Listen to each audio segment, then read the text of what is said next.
Welcome to Newrealities. I'm Alan Steinfeld, and this program is about the evolution of our consciousness. And at this time on our planet, there's so many people waking up to the idea that we are more than our bodies. We're more than just the material world, that there's an essence, a spiritual essence that is our essential nature. It is who we are. So there's many teachers coming forward at this time to help the population understand what it's about, this next phase of evolution is about. And that's why I have with me today Selina Maitreya. She's a spiritual teacher, a transformational coach, and she is very tapped into a way of using your life as a practical means for your spiritual evolution. Absolutely. Is that a good introduction? That's a fabulous introduction. Well, that was my experience of you. Wonderful. Thank you. But I do have to say, before we get into the bulk of the interview, that me and you came about a kind of spiritual understanding through photography. I was taking pictures, multiple exposing many levels of reality and saying, wow, there's these other realities here.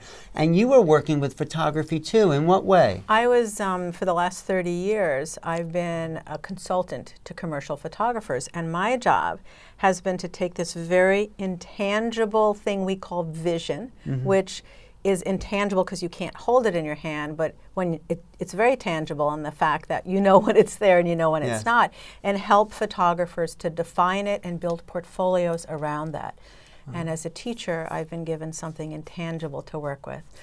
Right, so I was saying it's like we both went to another level. I took the visual medium and created this new realities based on the many levels of awareness that we live in. And you took what you were doing, coaching photographers, and are now coaching, you're saying, from this intangible level? Well, what really, I've always been a spiritual student since I was 16, and I'm about to be 61, so it's been a while. And I was asked many years ago by Spirit to teach, but I chose at that point not to. I had my consulting business and I wanted to move forward with that. You were consulting as a photographer? Consulting photographers, yes. I was a coach to photographers.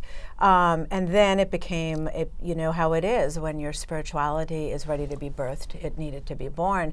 And so I really was given an opportunity to be taken out of my life. And when I was placed back into it, I was told I was to be a teacher. And that was okay with you? I was thrilled because I had been looking for a pathway to go from being a consultant to being a teacher. I was ready. I'd raised my boys. I was ready to do that. But my consulting business was so robust, and I literally couldn't see outside of it, Alan. And so I was guided by Spirit, and so I was very grateful. So let's talk about your work, which is practical spirituality, which means you use the circumstances of people's lives to show that they're on a spiritual path, because everything is a spiritual path. Right, and the whole concept of practical spirituality and what those words really refer to is the use of our daily life as the transformational tool to build our consciousness, which means that when we have difficulty, irritations, tragedies in our life, we just see the difficulties, irritations, and tragedies, but they're actually experiences that have been given to us to learn how to respond to them from the higher frequency of who we are. So give me an example, or sure, I'll give you my car event. If you want. Yeah, sure. I'll just give you my a brief car event. So I had asked Spirit for a way to become a teacher. And I had been living in a house that I owned for 20 years and took care of my boys for many years, and it was time for me to move on, and everything was coming together beautifully. I was planning on moving here to New York, put everything in a van, or actually a pod, one of those crazy pods, and sent it to New York, and the next day was driving to my house to clean it for the very last time. It was literally the first day of the next part of my life, and a woman ran a red light. And I had an Audi convertible, and she hit me in the door at 70 miles an hour. And I was left without a broken bone or a scratch, but it was jaws of life, and the car was totaled, and I was left with a major brain injury. I had a choice as to how I wanted to respond to that. I could have went, woe is me, here's the first day of the rest of my life, and I'm supposed to now be able to go to New York and have this new incredible life ahead of me, and suddenly I had no car, and I had no brain, and I had no way of earning a living.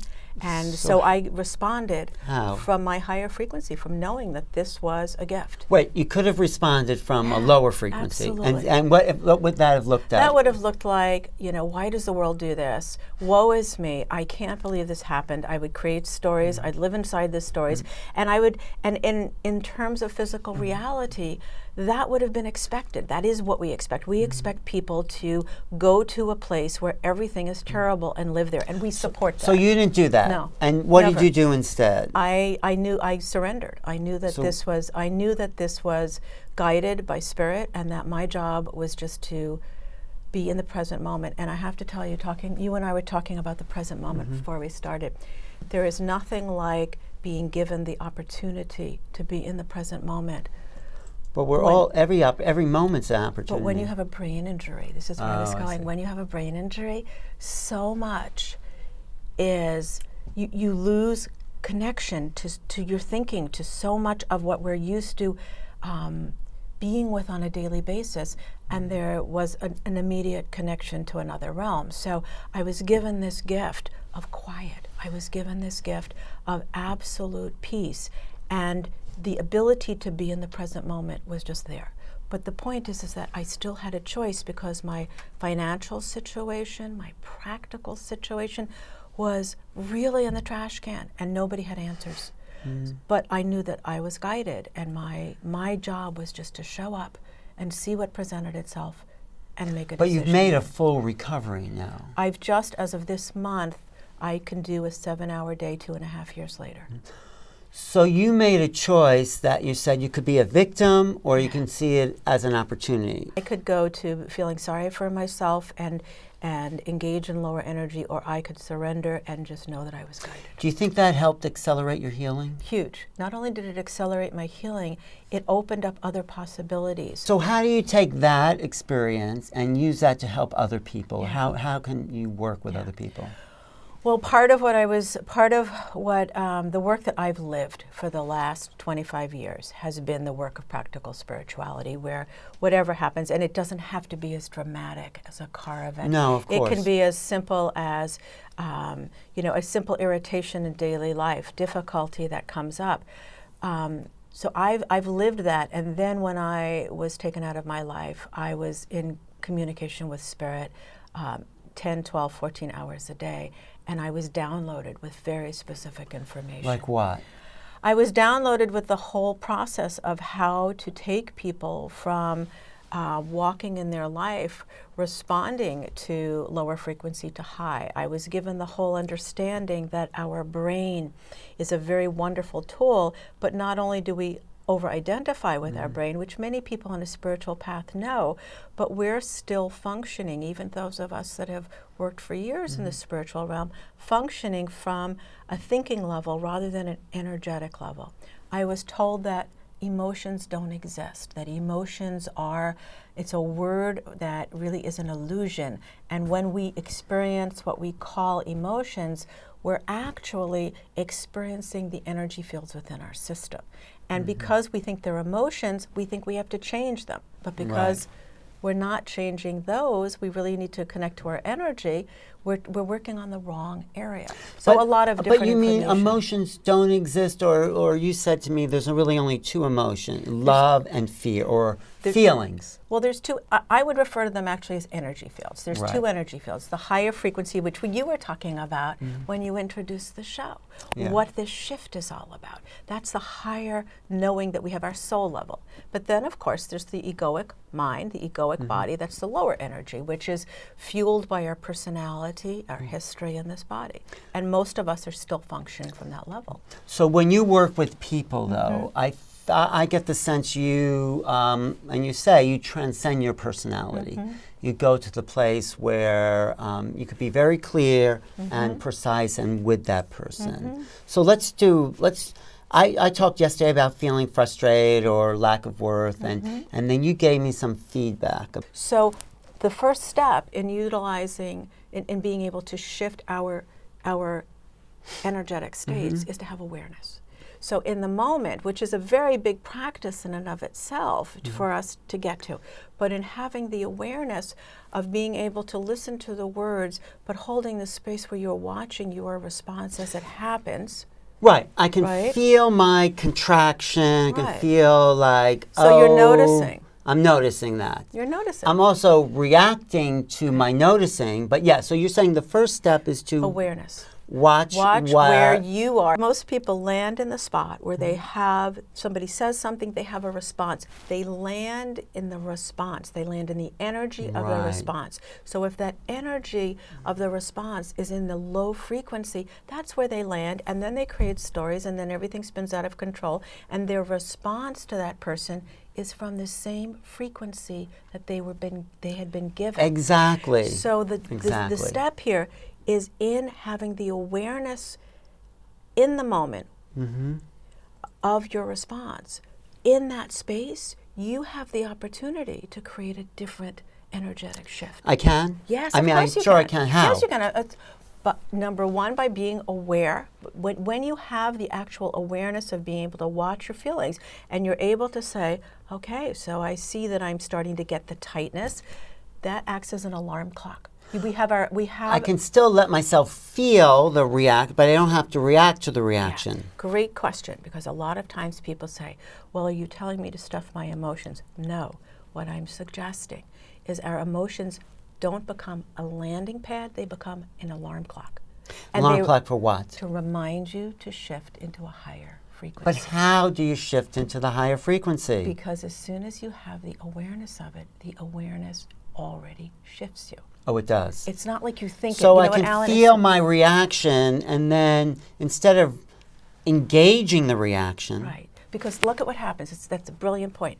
When you engage the reaction, you're continuing that same energetic frequency. Think of it as electricity. You pull the plug out of the wall, you stop the charge. So what would you suggest? Okay, so I'm aware of this, but it still bothers me, and then... So while it's still bothering you, you have the presence, right? Because you have the awareness to respond from an open face, a place of love.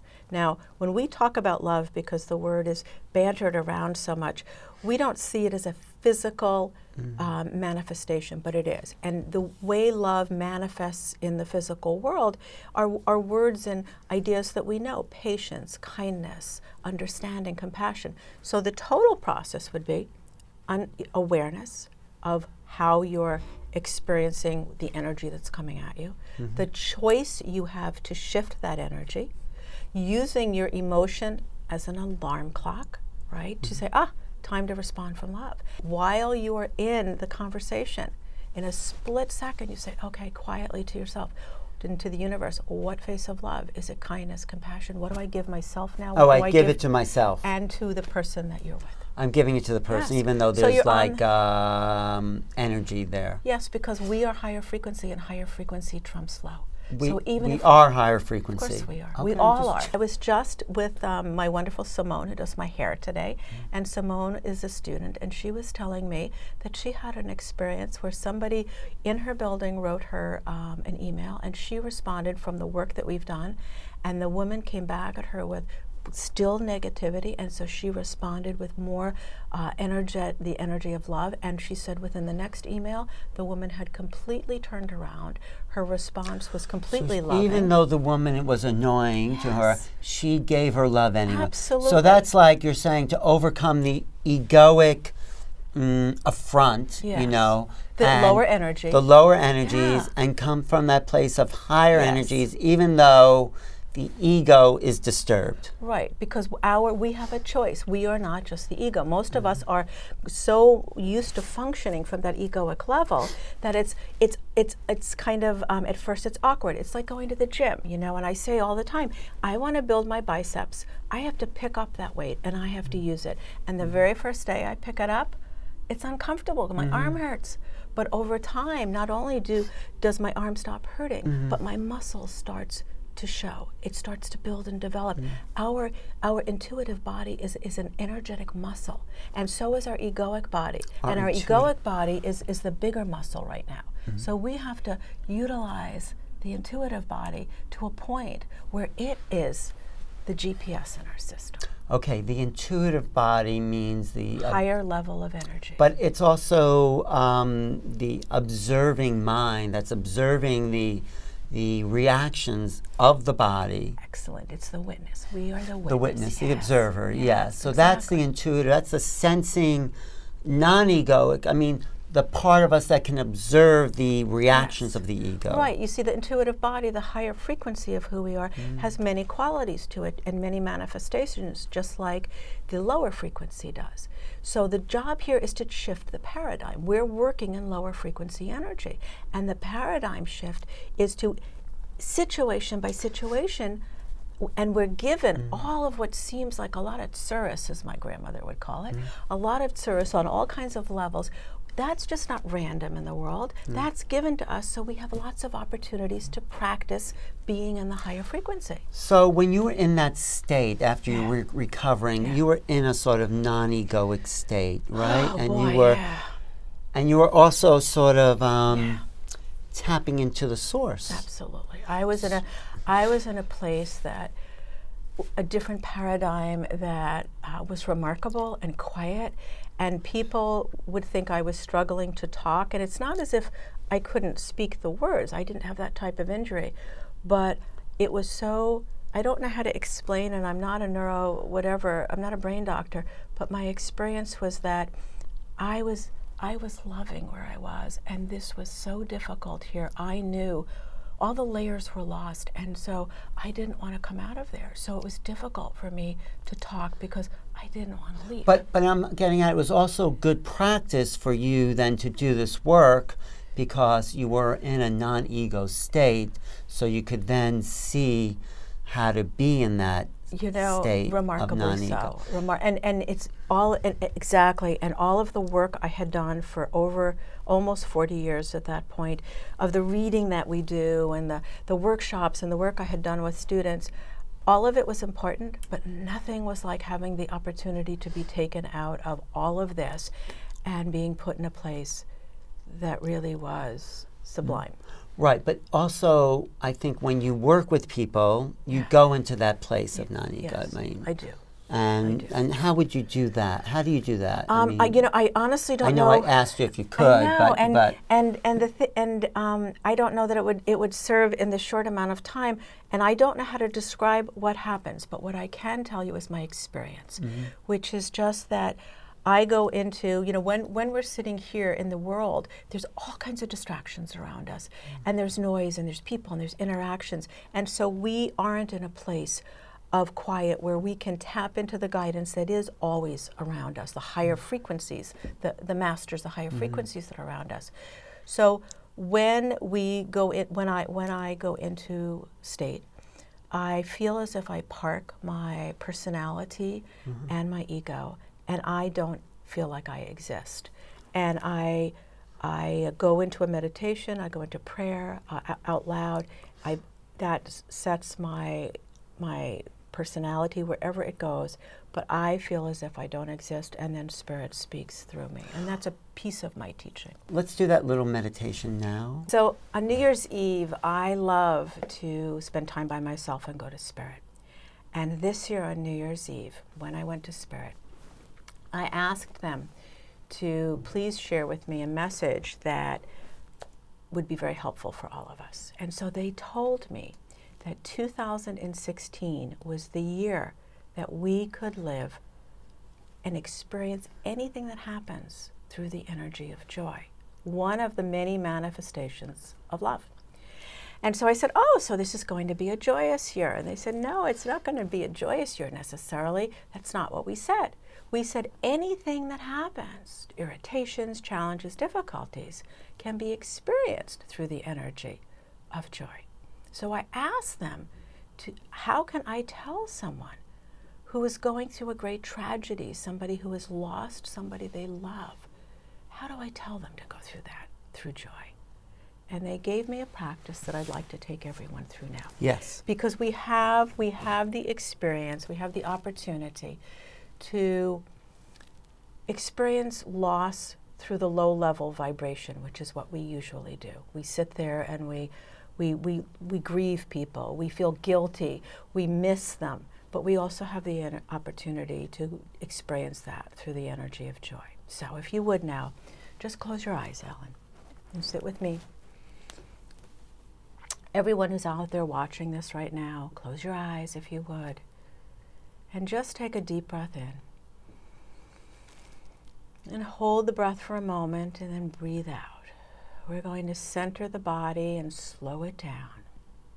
Take another breath in and breathe out. And now just continue to relax your body as you breathe normally, putting your attention on the rise and the fall of the chest. And as you're feeling any discomfort in your body, let it go. And continue to put the attention on your breath, getting very relaxed. As you continue to breathe, I invite you to bring into your vision a person you have lost, somebody who meant the world to you, somebody you loved very, very dearly. See them walk into where you are now and stand directly in front of you. And you are so happy to be in their presence. You are excited to be in their energy. And you look deeply into their eyes. And as you do, you see the love that they have for you. And they look deeply into your eyes. And you experience the love you have for them. And as you're standing there, looking into their eyes, you remember their wonder. You remember how loving they were and how kind they were. You remember times together that you shared, moments that you treasure, and you feel them in your body, totally and completely. You remember, as you look at them, what a wonderful being this is. And you sit in the energy of that love that you have for each other. And as you sit in that energy, you are filled. You are filled to the brim. And now, you know it's time for them to leave, and they turn. And they walk away, and you take a deep breath. You come back into your body, and you come back into the room. This is a practice where you have just been experiencing loss through the highest frequency that's within your life stream. And when you do so, you are bringing into physicality, because we're energy and form, you're bringing in the highest frequency that exists.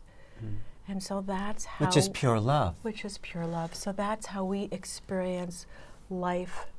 So there can't be loss of anything when you experience that love, because that love doesn't go anywhere. Right. Nor does the energetic essence of the person, their body is The gone. connection doesn't change. Right. I've always felt that. Yeah. I've always felt there's nothing that changes. I used to love the person, and I used to always have love. Yeah.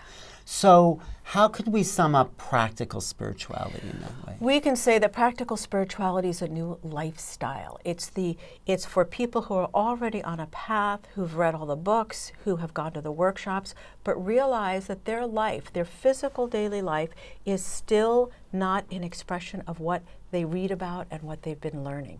So that they know that what we need to do is to make a choice to use every life experience as an opportunity to shift frequencies, to go from the lower frequency to the higher frequency of love. Which is why we've incarnated in the first place, This to is meet it. the challenges This is of being and to be in that divine awareness. And to bring more of that into the physical world. That's why we're here, and that's why we're given difficulties, so that we can remember who we truly are by being who we truly are. It's not a brain thing. Right. It's bringing it into the world.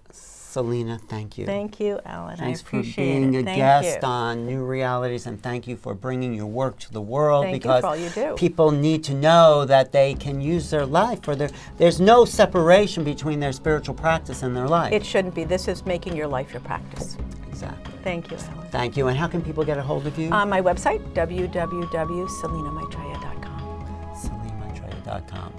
Thanks again. Thank you, Alan, for all you do for us. I'm just doing what I've been given to do. This is Selina Maitreya. That's her website, SelinaMaitreya.com. I'm Alan Steinfeld for New Realities. If you want to reach me, go to my website, newrealities.com. Thanks.